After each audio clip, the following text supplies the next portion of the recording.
Masechet Zevaḥim, Daf Kof Yod Gimel. The Mishnah taught that someone who burns the para aduma outside of the pit, chutz migita, that was the language of the Mishnah, is not liable for the prohibition of burning something outside of the temple courtyard.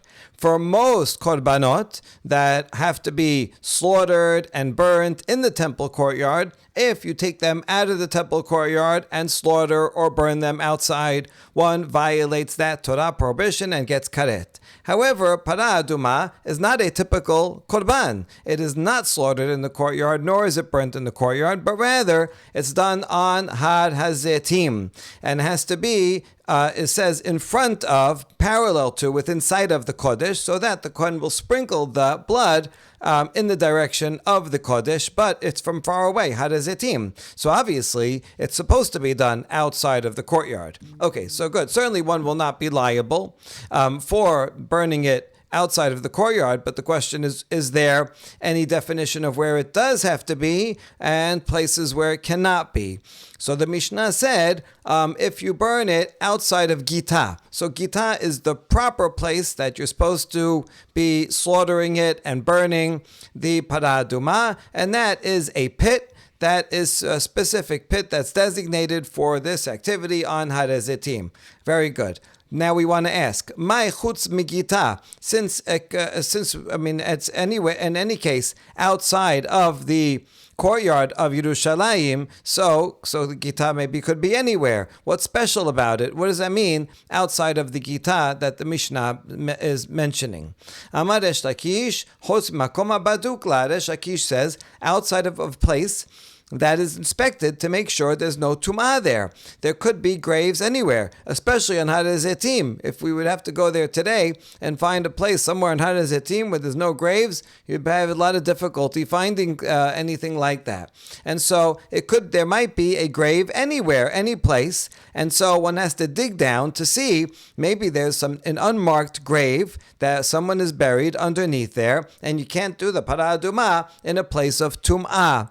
And so therefore, Gita means a place that was checked. It doesn't have to be one specific place. It's not like one marked place that's on Har HaZeitim. It just has to be any place that was checked. If you would do the para aduma, burn the para aduma outside of that place, then you might have a problem of tumah. So you got to just check wherever you're doing it. But the point of the Mishnah is that you would not be liable for burning the para aduma outside the place. There's no isur karet here because it's not actually a sacrifice that is normally brought in the temple courtyard. So that's the opinion of Resh Lakish. Amar lo Rabbi Yochanan, v'lo kol Eretz Yisrael bedukahi. Rabbi Yochanan says that all of Israel is pre-checked.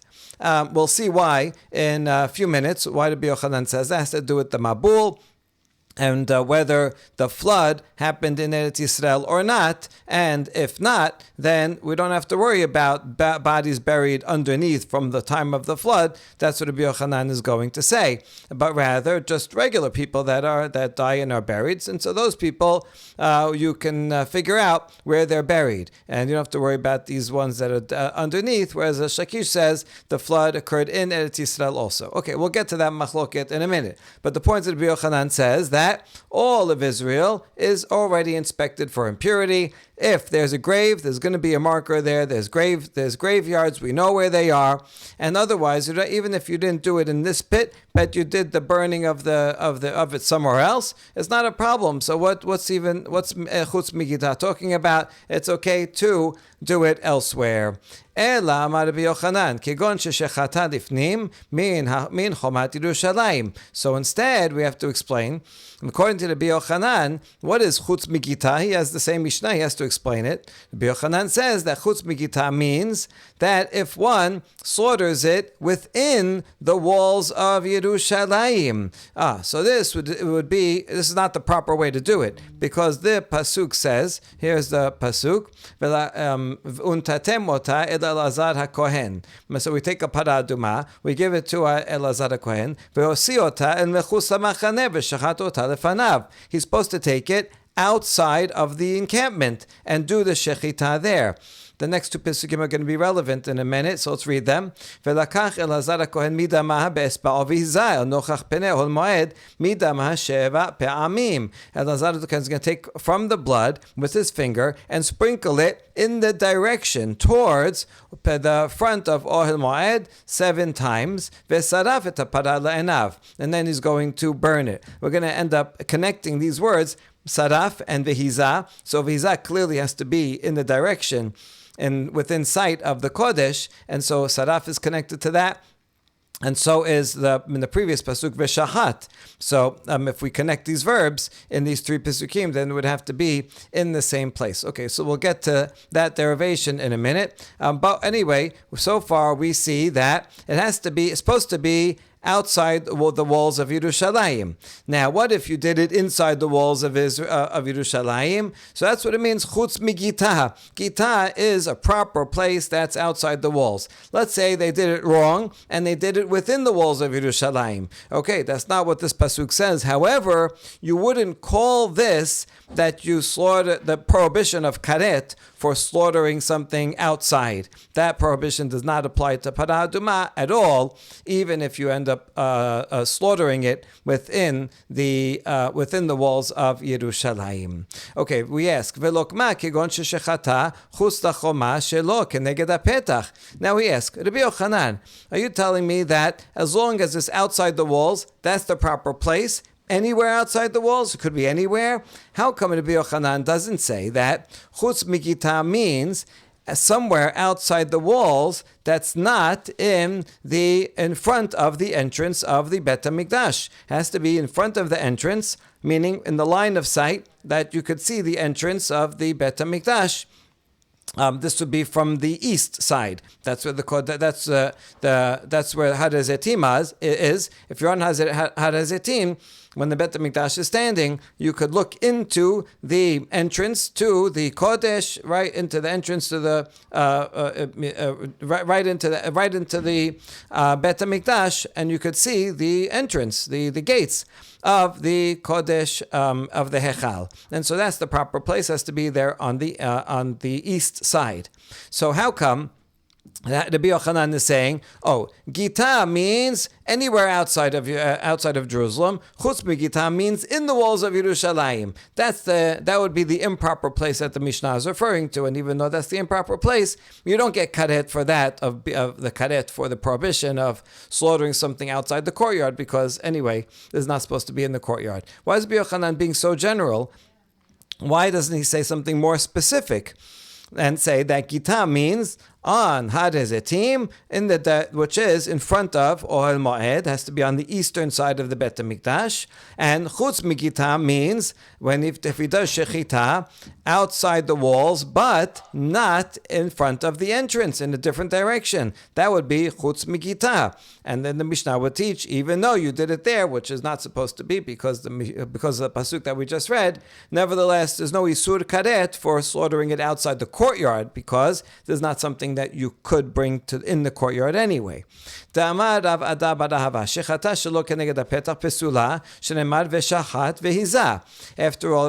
Hava said that if one did shechita of the parah adumah not in front of the entrance to the Hechal, then the parah adumah is invalid. How do you know? Because the pasuk says veshachat in verse 3, and then it says v'hizah in verse 4. So certainly the v'hizah, if it has to be towards the east, outside the walls, but towards the east, so that you could look in from the east right into the entrance. And so certainly the sprinkling has to be at that point. That's for sure. And since the Pesukim are back to back, and it says veshachat, that you slaughter it also, and then v'hizah, that means the slaughtering has to be also in the same place. So we know that the slaughtering has to be to the east, and if not, it's invalid. And in fact, Rabbi Yochanan is going to agree with this. Here's the derasha: Mahazaa ta keneged hapetach, af shechitata keneged hapetach. Just like the sprinkling has to be in front of the entrance to the east, so too the shechita has to be in front of the entrance to the east. Otherwise, it's invalid. And so then our Mishnah would be saying chutz mikita means a place that's not at the east, not in front of the entrance of the hechal. That would be chutz migita. Mishnah would be teaching, if you do it chutz migita, not in front of the entrance, then it's invalid. The parah adumah is invalid. You gotta go bring another one. But whoever does that would not violate karet for slaughtering it in that place, because not in that place, it's not called outside the courtyard, because although it is outside the courtyard, you can't bring this to the courtyard. You only violate the prohibition of outside the courtyard if it's something that you're supposed to actually slaughter and offer in the courtyard, and that's not true for parah adumah. So how come Rabbi Yochanan doesn't say this? Rabbi Yochanan omer pesula v'shachat v'hiza. Resh Lakish amar keshera el mechus hamachane v'shachat. And maybe you'll say that Rabbi Yochanan does not agree with this gezer hashava, this hekesh rather. Maybe he doesn't agree with this hekesh, and he thinks that you could do shechita anywhere, and then after you do shechita some other place, anywhere, then you bring it, and you bring the blood to the harazetim, to the east, and sprinkle it there. Maybe that's what Rabbi Yochanan thinks, and that's why he says that anywhere. Gita means anywhere outside of Yerushalayim, and chutz migita actually means within the walls of Yerushalayim, where you're not supposed to do it because you have to bring it out. So maybe Rabbi Yochanan disagrees with Rav Ada bar Ahava, but that's not true, because here we have a statement where he agrees with it. Rabbi Yochanan, if someone does shechita not in front of the entrance, Rabbi Yochanan says it's invalid because it says v'shachat and then it says v'hiza. Resh Lakish disagrees, and he says it's okay. You could do shechita in one place and then you could do the haza'ah in a different place, because it just says el michusa machaneh v'shachat. Just bring it outside of the machaneh and do shechita anywhere outside the machaneh, and then after you do that, then you could bring it to the harazetim and sprinkle it from there. That would be okay. So Rabbi Lakish disagrees, but Rabbi Yochanan agrees with this law, and therefore, really, Rabbi Yochanan should say Gita means on harazetim, anywhere there, but in front east, where you can have a line of sight of the entrance, and chutz migita, he should say, means any place that's not there on the east, any other direction. Okay, so far we're talking about shechita. Interestingly, the Mishnah itself was talking about burning the parah adumah, and said don't burn it chutz migita, and then we transitioned here to shechata. So it seems like the law applies also to doing shechita. But now we're going to mention serefa again. V'itamar nameh serefa shelo keneged hapetach. Rabbi Yochanan pesula. Rabbi Yoshaya amar keshera. Rabbi Yochanan amar pesula v'saraf v'hiza. So we see now that the Rabbi Yochanan would say that it's the same law for shechita and for serefa. Both have to be in the place of haza'ah. So if someone burnt it not in front of the hechal, and in front of the Chacham is far away, but that you could see the hechal. It has to be outside the walls of Yerushalayim, such that you can see it. That's why we keep pointing to harazetim, because that's a place that's outside, right outside the walls, and yet you can see it's in the direction of sight of the entrance to the hechal. So Rabbi Yochanan says that it's pesula. It's no good if you do it not in front of the entrance. Rabbi Yoshia says it's okay. The burning could be in any place. Doesn't have to be there. Rabbi Yochanan says why? Because the pesukim again are back to back. It says ve'saraf in verse 5 and it said ve'hiza in verse 4. So these two pesukim are back to back. So therefore we see that according to Rabbi Yochanan, both the shechita and the burning, the serefa, have to be in that place on Har HaZetim to the east, in front of the entrance to the Bet HaMikdash. Now let's bring the source for Rabbi Hoshaya before we finish up the question. Rabbi Hoshaya amar keshera al pirsha yisrof makom sheporeshet lemita sham tehe serefata. Rabbi Hoshaya says, no, the pasuk says you should burn the body of the parah adumah with its dung, and that that means, instead of with his tongue, pirsha, he's interpreting it as sheporeshet, that which leaves. Well, that's what it's called. Dung is called peresh because it leaves the body, excrement, you could say in English. But it's also, since it means something that leaves, he's interpreting it as the life. Wherever the life leaves the animal, limita. That's not necessarily exactly the same place as shechita, because you do shechita in one place, and then the animal will convulse and move around, and it might actually die a few minutes later in some other place. Therefore, since the place of death is not specified in the Torah, it doesn't matter where it actually dies, that moment of death, it could be anywhere. So too, Rabbi Oshaya says the place of burning could be anywhere. That's his source for it being anywhere. Okay, anyway, that's the end of the question. The question again, to summarize, is the Mishnah says chutz migita. If you burn the para aduma outside of the pit. Okay, Resh Lakish said that's a specific spot. Has to be somewhere checked. Rabbi Yochanan says you don't have to check because we can assume that anywhere in Eretz Yisrael is tahor. Unless it's a graveyard, we can assume it's tahor. So it doesn't have to be a place checked. Rather, Rabbi Yochanan said that gita means in the walls. The gita means gita means anywhere outside the walls. Chutz gita means inside the walls. Why did Rabbi Yochanan say anywhere outside the walls is gita is okay? He shouldn't say that because Rabbi Yochanan agrees that the shechita and the serefa have to be on Had Hazetim, out in front of the walls, in front of the entrance, and therefore he should say that gita means to the east, in front of the entrance. Chutz migita should be anywhere else, even outside the walls, but anywhere that's not in that direction. How come Rabbi Yochanan didn't say that? Amri lami baya ka'amar. The answer is Rabbi Yochanan was telling us a bigger chidush.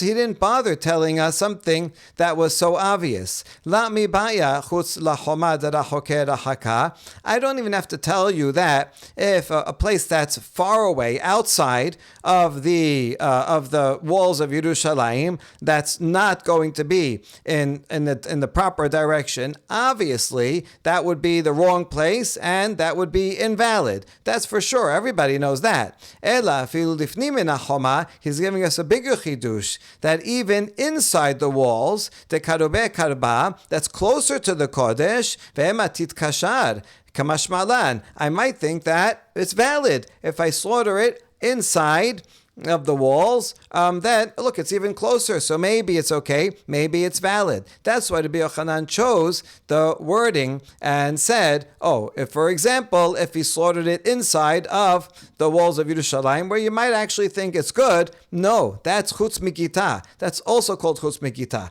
So chutz migita, according to Rabbi Yochanan, is gita again is outside the walls on Had Hazetim to the east in front of the entrance to the Bet HaMikdash. That's gita. Chutz migita would obviously mean outside of the walls in a different direction. That would certainly be invalid. But Rabbi Yochanan wanted to teach us something extra. Even inside the walls, where you might think, okay, inside the walls, look, it's closer. Even in the direction, in the proper direction to the east, you might think, maybe that's okay, maybe it's valid. No, that's also called chutz migita, according to Rabbi Yochanan. And therefore, because it's chutz migita, the para aduma is invalid. And another consequence is, although it's invalid, because you didn't do it in the right place, still, that person would not get an isur karet, because even though he did it in the wrong place, but a para aduma is not like a regular korban. A regular korban, you're supposed to do it in the courtyard, and now you did it outside. But para aduma, you're never supposed to do in the courtyard. So therefore, even though it's invalid, one would not violate the prohibition of slaughtering it or burning it outside of the courtyard, such that he would not, so therefore he would not get a prohibition, a liability of karet. Amar mor, amar lo Rabbi Yochanan, v'alo kol Eretz Yisrael bedukahi. Now we're going to go back to that statement that Rabbi Yochanan said, that all of Israel is considered already checked for impurity. In other words, you can assume that any place is tahor, and Resh Lakish says not so. You have to pick a spot and you have to check it specifically that this is a tahor spot, then you could do the para aduma there, but you can't just pick any random spot in Eretz Yisrael, because otherwise you have to assume that there is a hidden grave, a lost grave that was buried underneath. What is at the basis of their machloket? Mor sabar yadad mabul eretz Yisrael, mor sabar lo yadad. Resh Lakish thinks that the flood in the time of Noach also included the land of Israel, and therefore there were many people that lived in the land of Israel at that time that were killed in the flood, and because of the waters of the flood, they got buried deep underneath the ground, and they could be anywhere. Therefore, in order, any spot that you want to use for Parah Adumah, you have to check and go dig all the way down and see if there are any graves there. However, Rabbi Yochanan said that the flood did not affect Eretz Yisrael. The flood was everywhere else, but Eretz Yisrael, no flood. And therefore, there are no hidden bodies under there. Of course, people died. Over the centuries, people die in Eretz Yisrael, sure. But they're buried properly in a graveyard. We know where they are. So there's no lost and hidden bodies, according to Rabbi Yochanan. That's why Rabbi Yochanan says that the whole land of Israel is considered already checked. If there's no graveyard there, no grave marker, then you can assume that it's tahor. אמר רב נחמן בר יצחק, ושניהם מקרא אחד דרשו, בן אדם, אמור לה, את ארץ לא מטוהרה, היא לא גושמה ביום זעם. Rav Nachman bar Yitzchak says, both Rabbi Yochanan and Resh Lakish derive their opinions from the very same pasuk in Yechezkel, where Hashem says to the Navi, son of man, say to her, to the land, you are a land that is not cleansed, nor rained upon in the day of indignation. So how do you understand this? It's not cleansed, meaning it's not tahor, it's tameh. And then it says the rain did not come in the land in the time of the flood, in the time of anger. Sounds like the flood. So if you read it literally, it says it's not tahor, it's tameh. And then it says the rain did not come down. How do you understand this full pasuk?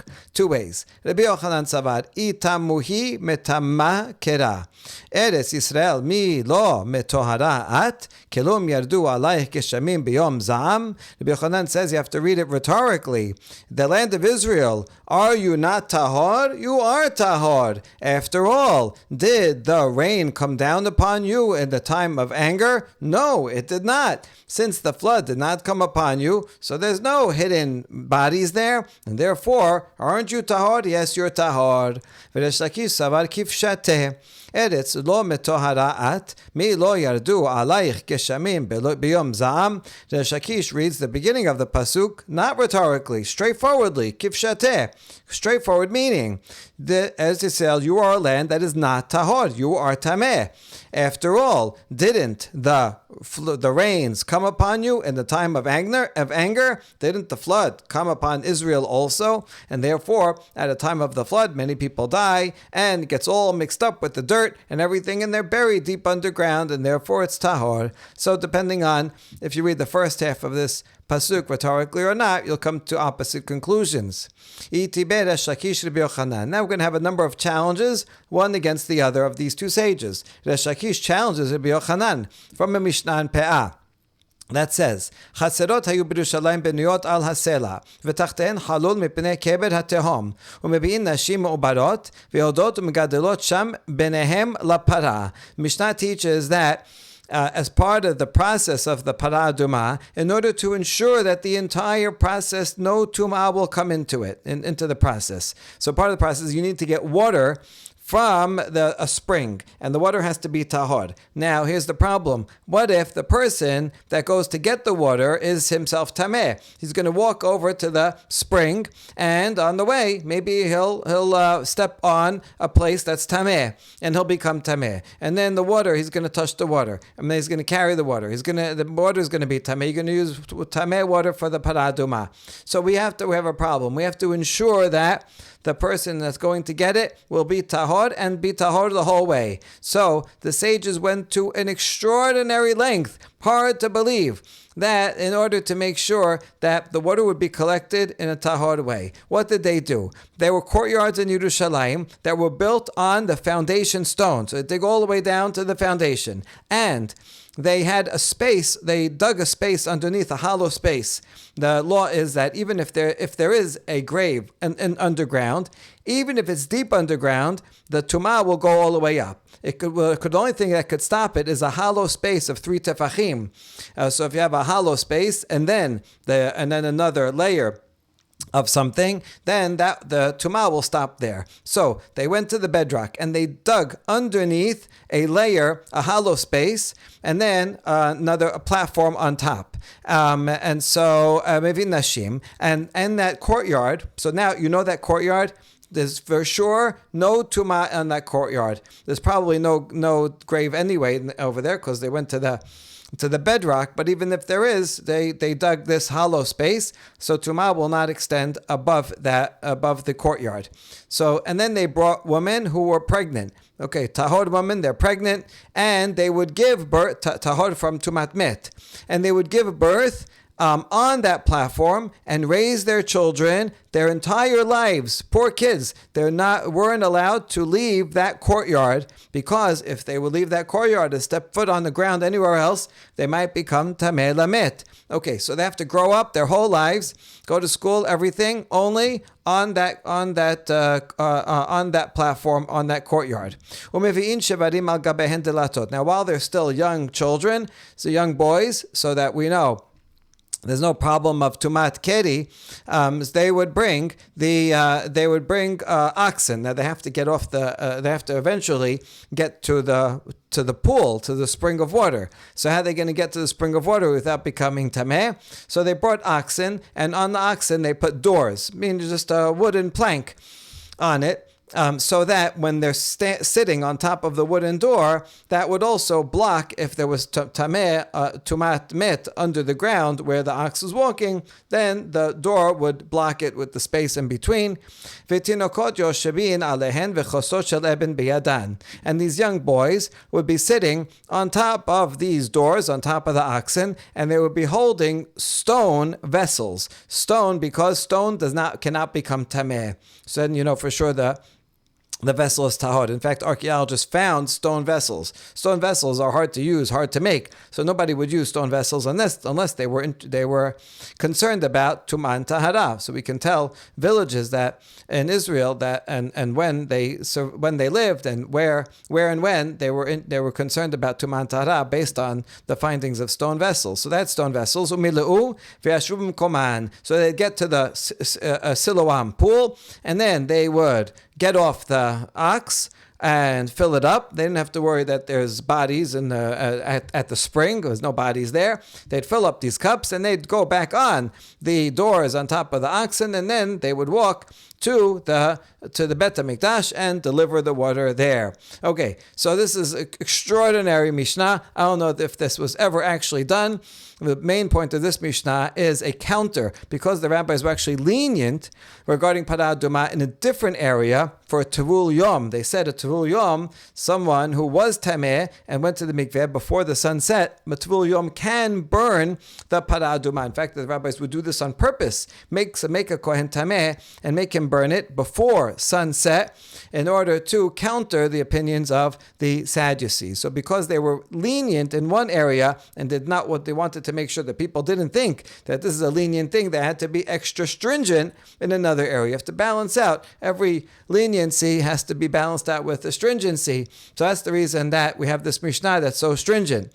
Anyway, the point of bringing all this is Resh Lakish is challenging Rabbi Yochanan. Resh Lakish says, look, Rabbi Yochanan, look how the sages were concerned about dead bodies possibly being anywhere in Yerushalayim as they went and got the water. And if you were right that all of Eretz Yisrael is cleansed, well then you wouldn't have to do any of this. So how can you explain this Mishnah, Rabbi Yochanan? Amar Ravuna bered Rav Yoshua ma'ala asu b'parah. Ravuna, the son of Rav Yoshua, says, indeed, it really is not halachically necessary, this whole thing. There's easier ways to get the water, even in a state of tahara, to the Bet HaMikdash. Rather, this whole procedure was a higher standard than normal, special for Para Aduma, specifically because, as I just said, they were so lenient that they had to make an extra stringency. But really, halachically, all this was not necessary. And so Rabbi Yochanan can maintain that, in fact, Eretz Yisrael, you can assume, is pure. The flood did not happen there. Iti Rabbi Yochanan l'Resh Lakish pam echad masu asamot b'lishkat dir ha'esim u'bikshu ligzor tum'ah al Yerushalayim. Amad Rabbi Yoshua al raglav ve'amar lo busha uchlima hilanu shenigzor tum'ah al ir avotenu ayeh mete mabul ayeh mete Nebuchadnezzar. Rabbi Yochanan challenges Resh Lakish from a Tosefta in Masechet Eduyot that says, one time the Kohanim found human bones in the chamber of wood. In the Bet HaMikdash, there's a chamber where they stored the wood. One time they were cleaning it out and they found human bones there. They said, oh no, this is really bad. And when they found that, some of the sages wanted to make a gezerah on Yerushalayim, that all of Yerushalayim is tameh, because who knows, just like we found this lost bone over here in this chamber, maybe there are other places that are graves that are unmarked in Yerushalayim. Let's assume everything is tameh. Until Rabbi Yoshua got up and said, no, what a terrible shame and disgrace it would be that the city of our forefathers should be called Tameh. No, we should not do that. This is not a concern. After all, where are all the dead from the flood? Where are all the dead that were killed by Nebuchadnezzar? We don't see bones all around. So that's the source. Here's the question. Since Rabbi Yoshua says, look, where there's no bones from the flood around here, doesn't that mean that there never were bones from the flood in Yerushalayim? Why? Because the flood did not affect Eretz Yisrael. Doesn't Rabbi Yoshua's statement assume that the flood never affected Eretz Yisrael? And the answer is not so. He also quotes the dead of Nebuchadnezzar. You're going to tell me Nebuchadnezzar, when he came and fought against Israel. And he killed many people, a big war in Yerushalayim and all over Israel. Nebuchadnezzar conquered the whole thing. So when he killed them, what do you think? Each person he killed, he took them outside of Eretz Yisrael and killed them there. Obviously, there are dead in Eretz Yisrael from Nebuchadnezzar. So what are you going to say about that? Ela havu ufaninhu hachaname havu ufaninhu. Rather, you have to say, just like regarding Nebuchadnezzar, obviously there were people, Jews, that died from Nebuchadnezzar's sword in Eretz Yisrael, but they were removed. The bodies were identified and removed and placed in a graveyard. So too, there was a flood in Eretz Yisrael, and people died in Eretz Yisrael, but they were identified eventually, and their graves were all marked. They put them in proper burials. And so that's what Rabbi Yoshua was saying. Look, we don't find, Rabbi Yoshua's point is that if you're going to worry about Tum'ah, if you think there were lost graves, then there should be thousands and thousands of lost graves everywhere. Every time you dig, you should find a bone because of all the dead from the flood and from the Nebuchadnezzar. But if you look around, you don't find them. So it must be that at some point that Eretz Yisrael was cleansed of all these bones. They were removed and placed in graveyards. And so therefore, we don't have to say that the whole Jerusalem and the whole Israel is tameh. Okay, you found one bone. That's an exceptional thing.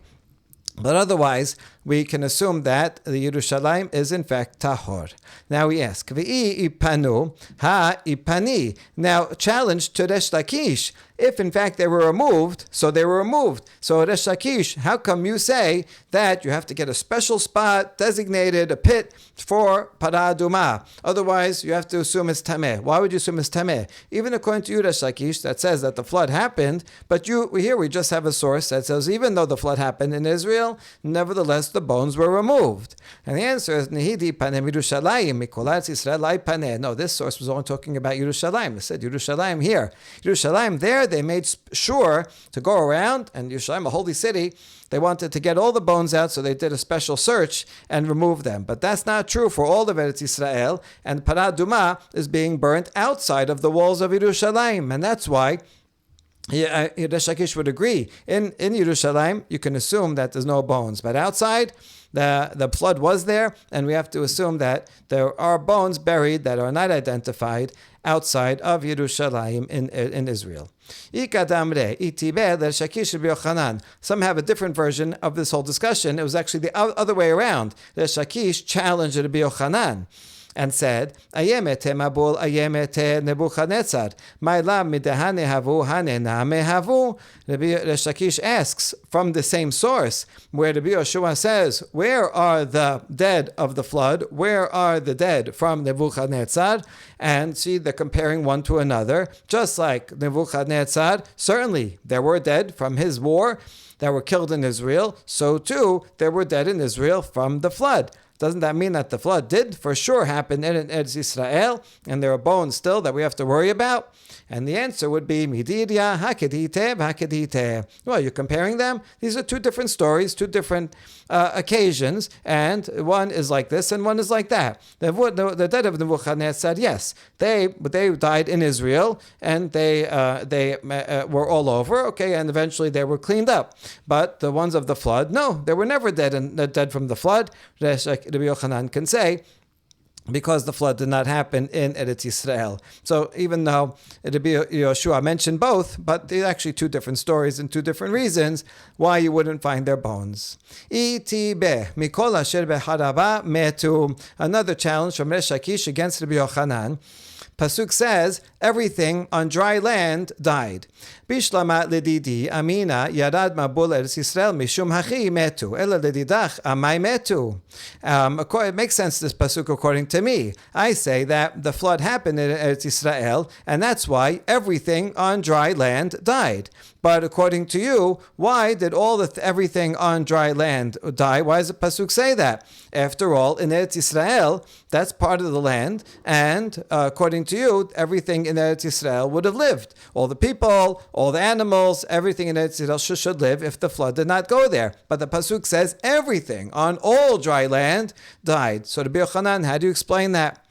And the answer is Mishum Habla. Rabbi Yochanan could say, indeed, the waters of the flood did not affect Eretz Yisrael directly. However, the flood waters were hot, boiling waters. And so therefore, even though the people and the animals in Eretz Yisrael were not drowned because there was no water there, but the heat from the surrounding water, from all the other countries all around, that heat affected Eretz Yisrael, and everything that was on the land of Israel did die from the heat. Ked Rav Chisda, as Rav Chisda says, Damar Rav Chisda, berotrin kilkelu, berotrin nidonu, tichtiv hacha, vayashoku hamayim, muchtib hatam, vechamat hamayim, shachacha. Rav Chisda, in fact, teaches that this was boiling hot water. Why? It's midah keneged midah. Because the people of that generation sinned with heat. We're talking about shichvat zera, which is hot, and the people violated different forbidden sexual relations. Therefore, they, midah keneged midah, were destroyed by hot water. Now, how do you know that there was hot water? Because it says at the end of the flood, vayashoku hamayim, the water calmed down. Well, the word vayashoku also appears regarding King Achashverosh. It says the anger of the king calmed down. Now, anger, when someone is angry, they get heated up. So now when you calm down, like we say in English also, to cool down from one's anger. Hot temper, and then you cool down. So shachacha means when something was hot and then it cooled down. So tu vayashoku means the water cooled down. That means the water had been hot. And so Rabbi Yochanan says, that's why everything died on the land because of the heat, although not because of the water. Ika da'amre, or another version, iti be Rabbi Yochanan Resh Lakish. Switch it around. It was actually Rabbi Yochanan that asked Resh Lakish from this pasuk. Mikol asher beharava metu. Bishlama ledidi daminad lo yadamu b'leretz Yisrael mishum hachi have harava. Ela ledidach mai harava. Since the pasuk says everything on dry land was died. According to me, Rabbi Yochanan says that there was no flood in Eretz Yisrael. That's why you call it dry land. The land of Israel remained dry. But according to you, what dry land was there? If the flood was everywhere on earth, then there was never nothing remained dry land. And Resh Lakish answers, Haraba shaita ma'ikara. No, it doesn't mean that it was still dry during the flood. It means everything that was on the land that had been dry before the flood, and then the flood came and wiped everything out. But no, it doesn't mean that it was dry even during the flood. Okay, in that case, why are you calling it dry land? And why not call it all over the earth? No,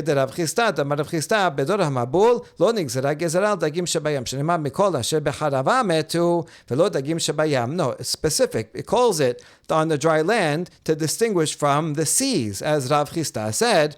This is also Rav Chisda, just as that answer was from Rav Chisda.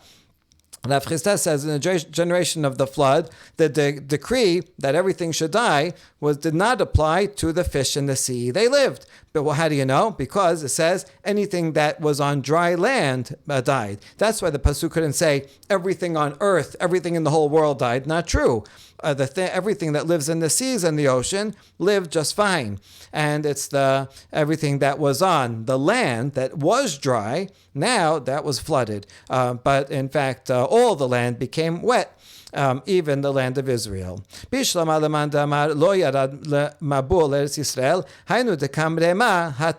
Okay, another challenge. It makes sense according to Rabbi Yochanan, who says that the flood was not in Eretz Yisrael. That's how the Rema would survive. The Rema is some kind of mammoth, behemoth, giant animal. And the question is, how did it survive the flood? It was too big to fit into the Teva. So how did it survive? So Rabbi Yochanan could answer easily, it survived in Israel. And then after the flood, then it multiplied and spread around wherever it went. But according to the Shakish, that the whole world, even Israel, was destroyed in the flood, then this is a land animal. How did it survive? It can't fit in the Teva. Rabbi Yanai has an ingenious answer. They didn't bring a full adult Rema. That wouldn't fit. But they brought cubs, a baby Rema. That was brought into the Teva, and that could fit. ואמר רבא בר חנא לדידי חזילי ורזילה דרמה בת יומה והווה כהר תבור והר תבור כמה הוויה 40 פרסה משקה דסברה תלתה פרסה מרבעתה דרשה פרסה ופלגה רמה קבה ושכר ירדנה. But that can't be either, because even the baby cubs of the Rema was gigantic. As Rabba Bar Hana says, one time I saw a day old, just 1 day old, offspring of a Rema, and it was as big as Mount Tabor. And how big is that? It was 40 parsangs. One parsang is 4 kilometers. So this is huge. And not only that, even just a part of it, its neck of the cub was 3 parsangs long, and the width of its neck was, or the width of its head or neck was 1.5 parsa. And when it had excrement, the excrement was so much it dammed up the Jordan River. So you see that even the baby cub would be too large. Okay, all this I'm sure has very deep meaning and symbolism, but I'm not sure what it is. So when you find out, let me know. Amar Rabbi Yochanan, Rosho hichnisu lateba. Rabbi Yochanan says, no, they didn't bring the whole cub into the ark, but rather just the head. So the body, this body is very big. It remained outside, but it had to breathe. Couldn't breathe underwater. So they put the head of it in the ark, so it could breathe from the air in the ark. Wait a second, that head also couldn't fit because the width of its neck was 1.5 parsa. That's 6 kilometers, way too big.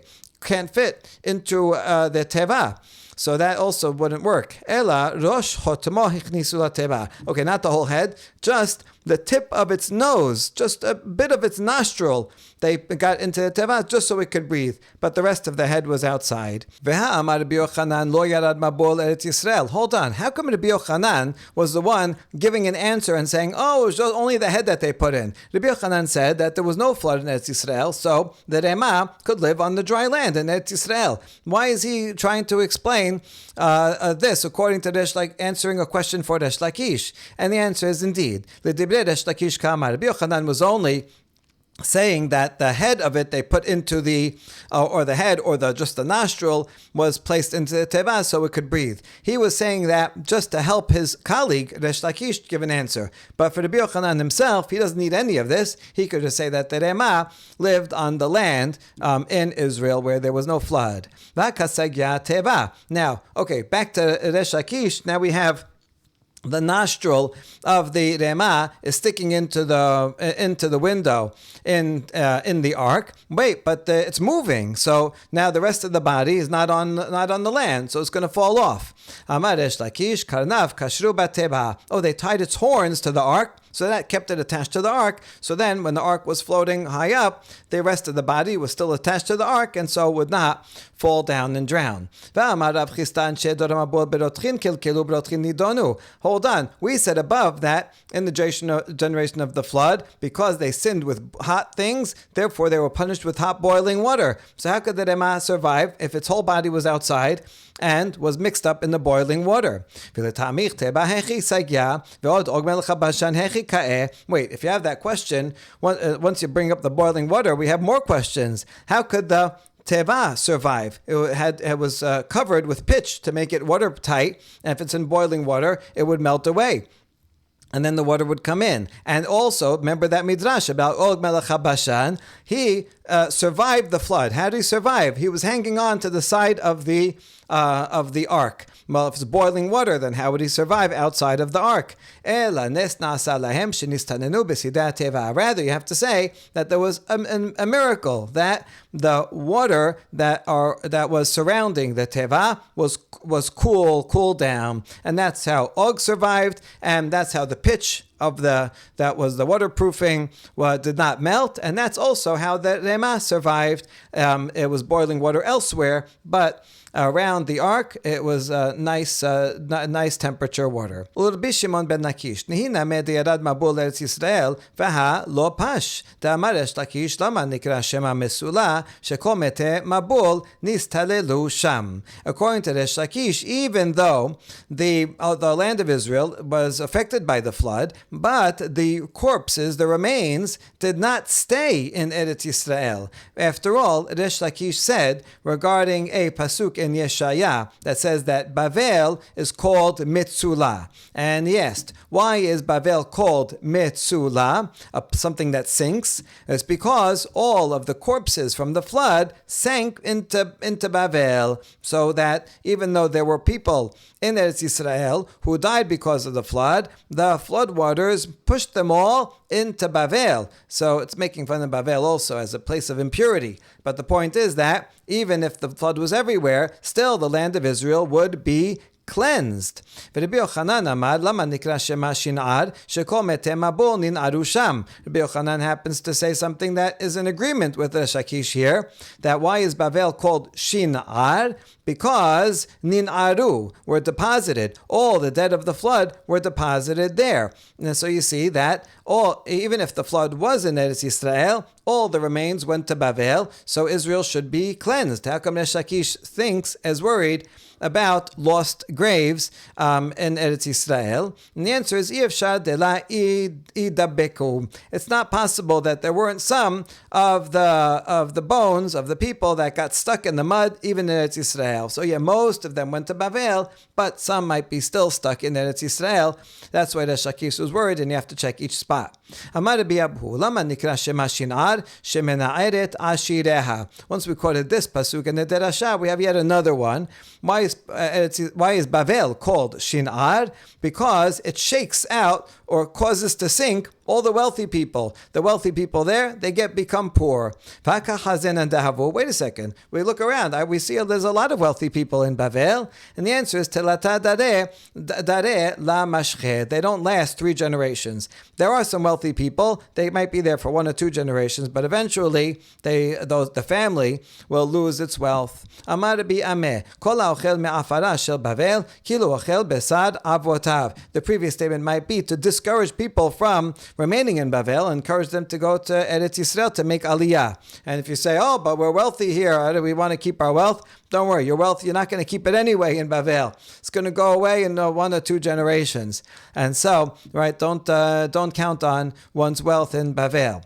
Anyway, the Biameh says, anyone who eats from the dirt of Bavel, the dirt itself, or the things that grow out of the dirt, is as if he is eating the flesh of his ancestors, because of all the dead that were from the flood that were washed away and buried in Bavel. So Bavel basically is maybe the whole world, all the bones of the whole world, all got washed into Bavel. So the land of Bavel is Tumah. All of its dirt is from the corpses of ancestors. So therefore, anything from Bavel is going to be from the remains. Therefore, eating from Bavel is like eating the ancestors. Tanyana mehachi kol ha'ochel me'afara shel Bavel kilu ochel besad avotav yeshomrim kilu ochel shekasim urmasim. There's Braita also that supports the statement of Rabbi Ameh that says that anyone, he's from Eretz Yisrael, by the way.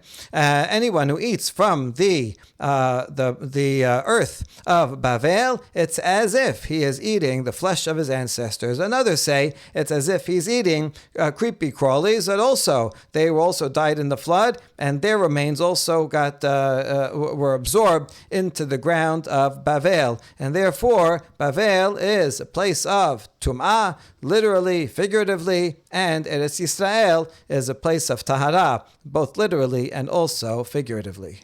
Sa'ir HaMishtaleach, the next item in the Mishnah, says that the goat on Yom Kippur that is chosen by lottery to be sent out into the wilderness and should be pushed off of a cliff, that's the Sa'ir HaMishtaleach.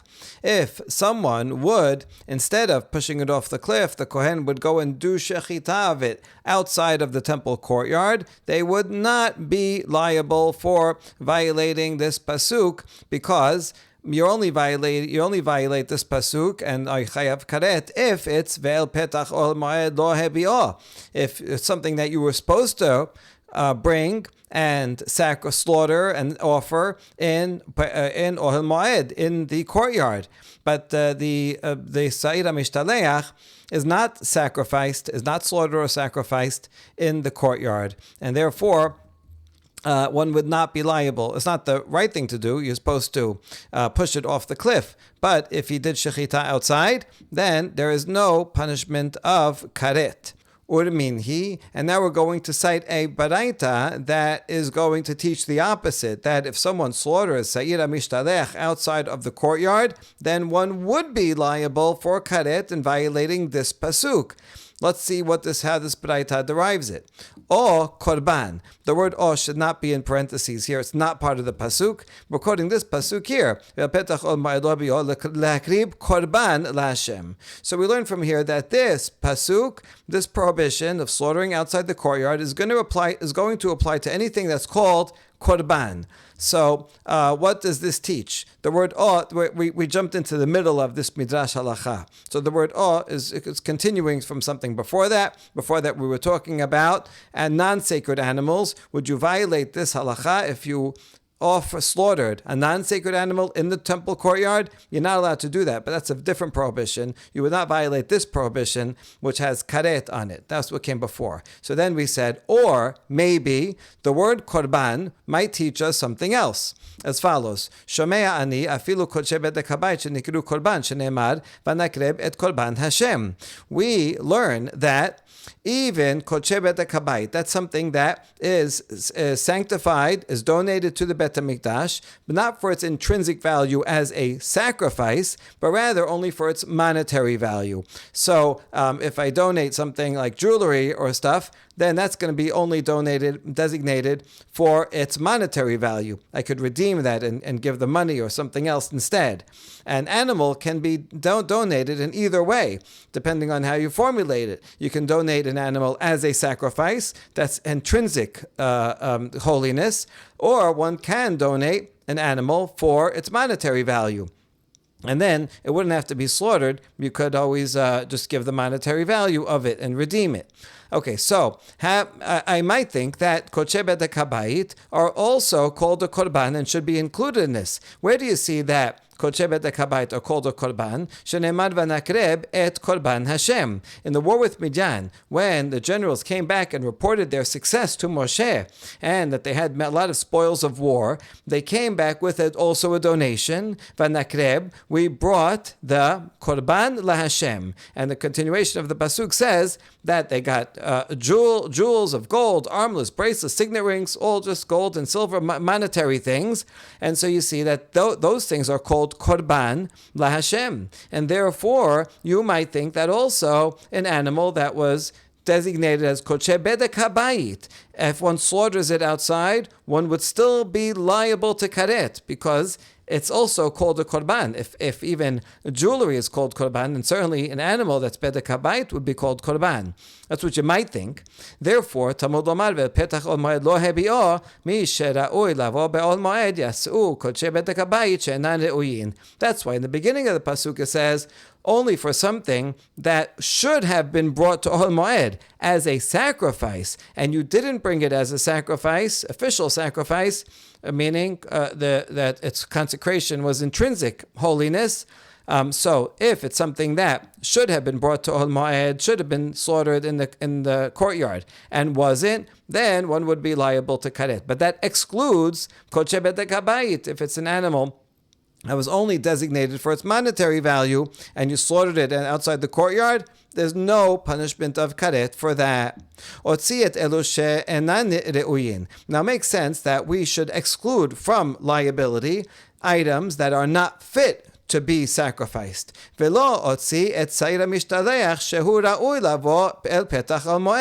And we should not exclude Saira Mishtaleach, because that is something that is fit to be brought into Ohel Moed.